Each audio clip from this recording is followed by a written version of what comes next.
சிறகடிக்க ஆசை சீரியல் பார்த்திங்க அடுத்த வாரத்துக்கு உண்டான ப்ரமோ பார்த்திங்க அப்படின்னா இந்த தாலி பிரித்து கொடுக்குற ஃபங்க்ஷனுக்கு வந்து எல்லாமே ரெடி பண்ணிகிட்ருக்காங்க. இப்போ வந்து ஸ்ருதிக்கு முதல்ல பண்ணுறதா இல்லை ரோகிணிக்கு பண்ணுறதா அப்படிங்கிற ஒரு இதில் பிரச்சனை வரும்போது பார்த்திங்க அப்படின்னா ரோகிணியோட அப்பா வந்துட்டுருக்காருன்னு வந்து போய் சொல்லிட்டு இருக்கிறத வந்து எப்படியும் வரமாட்டார் அப்படிங்கிறது வந்து முத்து சொல்லிட்டுருக்காரு.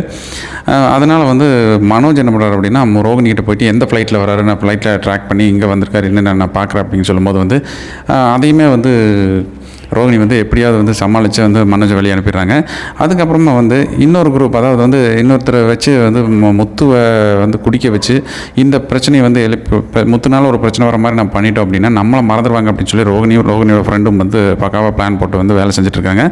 இன்னொரு பக்கத்தில் பார்த்திங்க அப்படின்னா ஸ்ருதியோட அப்பா அம்மா வந்து எப்படியாவது இந்த இடத்துல வந்து முத்து மூலமாக பிரச்சனை உண்டாக்கி நம்ம வந்து ஸ்ருதி மாப்பிள்ளையை வந்து வீட்டுக்கு கூட்டிகிட்டு போயிடணும் அப்படிங்கிற பிளான் வந்து பக்காவாக போட்டிருக்காங்க. இந்த நேரத்தில் வந்து என்ன பண்ணுறாங்க அப்படின்னா முத்துக்கிட்ட வந்து வேணும்னே வம்பிழுக்கிற மாதிரி வந்து நிறைய பிரச்சனைகளை பண்ணுறாங்க. ஆனாலும் வந்து முத்து எதுக்குமே வந்து இவங்க நினைக்கிற மாதிரி நடந்துக்காதனால வந்து ஏமாற்றம் ஆயிடுறாங்க.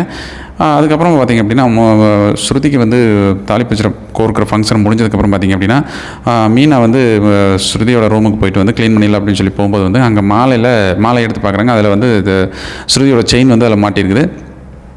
அதை வந்து எடுத்து பார்த்துட்டு இருக்கும்போது பார்த்திங்க அப்படின்னா கரெக்டாக ஸ்ருதியோட அப்பா வந்து அந்த ரூமுக்குள்ளே வந்துறாரு. இங்கே என்ன பண்ணிட்டு இருக்கிறேன், என்னோட பொண்ணோட செயினை வந்து திருடுறக்கு வந்தியா நீ அப்படின்னு சொல்லிட்டு வந்து அந்த விஷயத்தை வந்து எப்படியாவது பெருசாக்கி இதன் மூலமாவது ஒரு பிரச்சனை உண்டு பண்ணிடணும் அப்படின்னு சொல்லிட்டு பக்காவாக பிளான் போடுறாரு.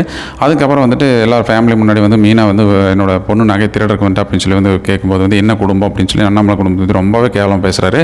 இந்த இடத்துல பார்த்திங்க அப்படின்னா முத்து எங்கே பார்த்துட்டு பயங்கரமாக பேசிட்டு வந்து எங்கள் அப்பாவை நீ எங்கள் குடும்பத்தை பற்றி மோசமாக பேசுகிற, என் சம்சாரத்தை பற்றி மோசமாக பேசுகிற அப்படின்னு சொல்லிட்டு வந்து ஒரு கன்னத்தில் வந்து பயங்கரமாக இருந்துறாரு முத்து. அதாவது ஸ்ருதியோட அப்பா கன்னத்தில் இருந்துறாரு. அவங்க ஸ்ருதி அங்கே தூரமாக இருந்துட்டு பார்த்துட்டு அப்பா அப்படின்னு சொல்லி ஓடியாராங்க.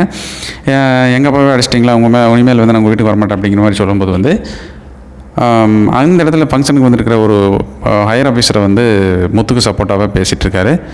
பொறுத்திருந்து பார்க்கலாம் அடுத்தது என்ன நடக்குது அப்படிங்கிறத.